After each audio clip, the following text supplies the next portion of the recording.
तब अलाउद्दीन खिलजी जो कि भगवान सोमनाथ के मंदिर को जो कि लूट कर जालोर होकर दिल्ली जा रहा था, तभी यह बात जो कि जालोर के राजा कानर देव को पता चलती है। तो कानर देव अपनी फौज को तैयार करते और माँ भवानी का आशीर्वाद लेते। उस वक्त में माँ भवानी उनके सामने प्रकट होकर उन्हें आशीर्वाद देती है कि जो पुत्र युद्ध में तुम्हारी विजय रहेगी, मगर तुम पीछे मत देखना।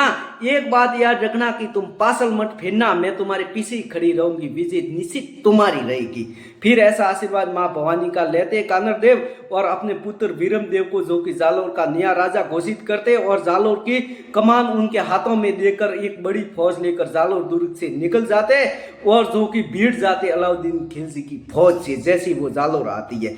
तो ये घमसान युद्ध जो कि 5-6 घंटा जो कि चलता रहा कानर देव और अलाउद्दीन खिलजी का। तो इसमें जो कि अलाउद्दीन खिलजी की आधी से ज्यादा फौज मारी जा चुकी थी। तभी अलाउद्दीन खिलजी सोचता है कि ये कानर देव तो हमारे सिपाहियों को गाजर मूली की तरह काटता जा रहा है, अगर ये युद्ध कुछ देर और चला तो हमारी फौज तो सारी यहाँ पर ही समाप्त हो जाएंगी, हम दिल्ली क्या जाएंगे। तभी अलाउद्दीन खिलजी अपने कुछ सैनिकों को कहते कि तुम जाओ और कानर देव के पीछे से वार करो और इसको मारो। तभी कुछ सैनिक जो कि अलाउद्दीन खिलजी से के थे जो कि कानर देव के पीछे आकर जो कि तलवार से वार करते हैं। तभी जो कि कानर देव को अनुभव होता है कि हमारे पीछे से कोई हमारी और तलवार का वार कर रहा है। तो वो जैसे पीछे देखते तो एक सैनिक के वार के कारण उनका सर और धड़ अलग हो जाता है।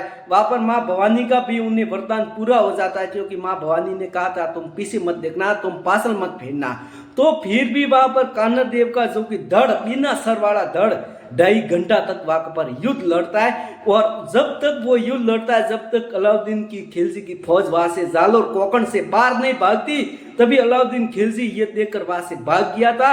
अपनी जो कि बसी हुई कुछ फौज को लेकर दिल्ली चला गया था और जो कि कानर देव वहां पर वीर गति को प्राप्त हो जाते और फिर वहां से जो कि जालोर का नया राजा है जो कि कानर देव का पुत्र वीरम देव होता है।